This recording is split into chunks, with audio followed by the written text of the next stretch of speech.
Bakit nga ba hindi pinagawa ng bahay ni Manny Pacquiao ang anak niyang si Eman Bacosa? Isang tanong na sumabog sa social media matapos ipakita ng programang Kapuso Mo, Jessica Soho ang simpleng pamumuhay ni Eman sa probinsya.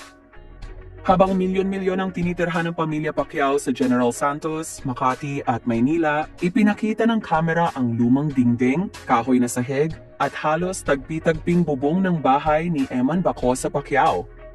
At dito nagsimula ang ingay. Anak siya ni Manny? Bakit ganyan ang bahay? Iyan ang paulit-ulit na tanong ng netizens. May halong awa, may halong galit, may halong pagkadismaya. Sa isang panig may mga nagsasabing, baka naman may dahilan si Manny, baka di pa niya naaayos lahat.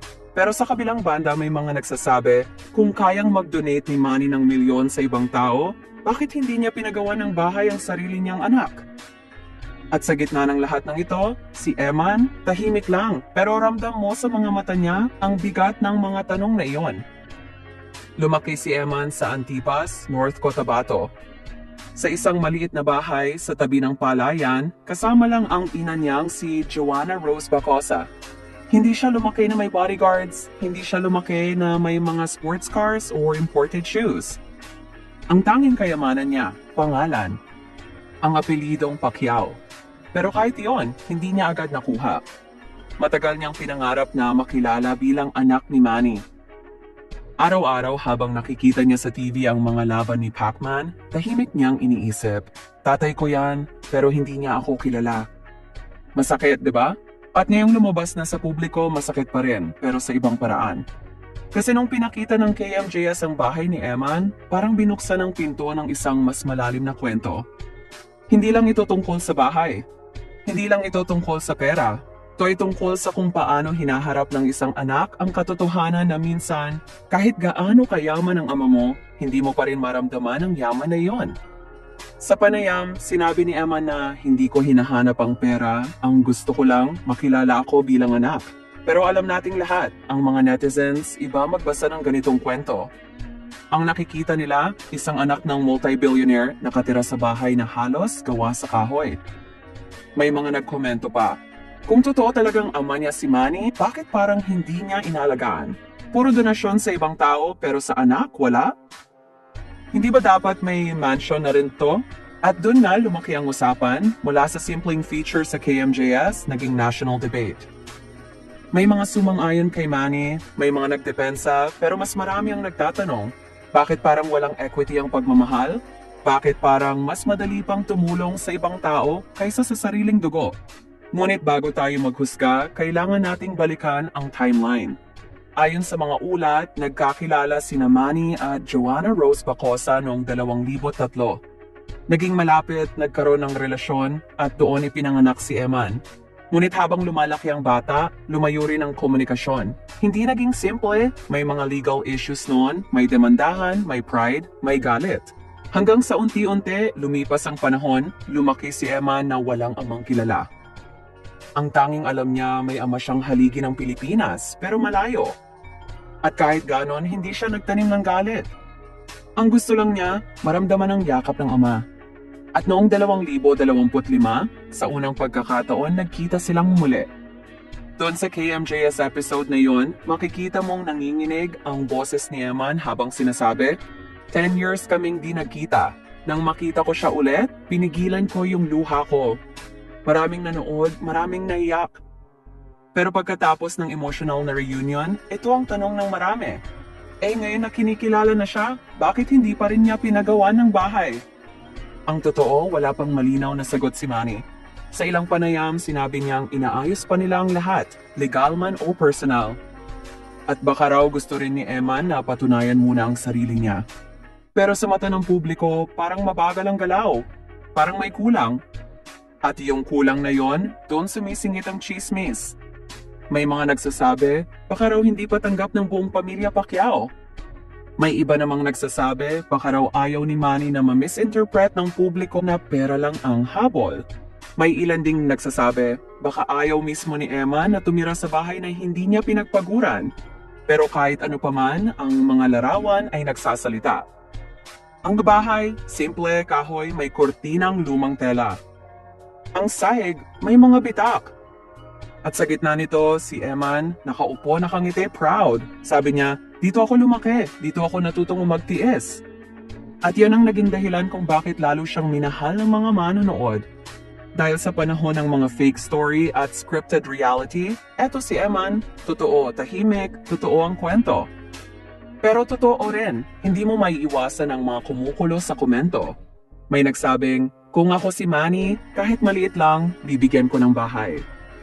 May sumagot naman, baka nga ayaw ni Eman. Hindi lahat ng anak gusto ng limelight. Hanggang sa naging issue na talaga ito sa social media, may nagsimula pang #bahay ni Eman. Lahat gustong magbigay ng opinyon, lahat gusto maging tagapagtanggol o tagapuna. At kung titingnan mo ng malalim, parang simbolo na rin yung bahay ni Eman ng realidad ng maraming Pilipino. Yung mayaman ang ama, pero hindi mo nararamdaman ang yaman. Yung kompleto sa pera, pero kulang sa presensya. At doon mo makikita kung gaano kabigat ang pangalan ni Pacquiao dahil kahit gusto ni Eman maging sarili niya, laging may anino ng ama sa likod. Sa ilang clips, makikita mong tinuturuan siya ng boxing coach. Malinis ang suntok, mabilis ang footwork, pero sa bawat galaw parang may laman. Parang bawat suntok ay may tanong, sapat na ba akong maging anak mo ngayon? At habang tumatakbo ang mga araw, dumarami ang mga taong humahanga sa kanya hindi dahil sa apelyido, kundi dahil sa ugali at tibay ng loob. Si Eman Bacosa Pacquiao, ang anak na ayaw sumakay sa pangalan ng ama.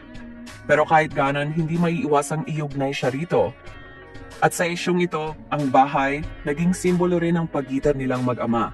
Hindi ito usapin lang ng bubong at pader. Ito ay usapin ng pagkalinga, pride at panahon. Kasi minsan, ang hindi mo maibigay na bahay napupunan ng yakap. Pero minsan din, kahit niyakap mo kapag may nakakita sa bahay na ganon, ibang kwento ang nabubuo. Marami ring nagsabing baka raw gusto ni Manny na si Eman mismo ang magpatayo ng bahay mula sa sarili niyang tagumpay sa boxing, parang legacy. Na baka raw gusto niyang maranasan ni Eman yung hirap na naranasan niya noon. At may punto rin doon. Kasi si Manny hindi naman ipinanganak na mayaman.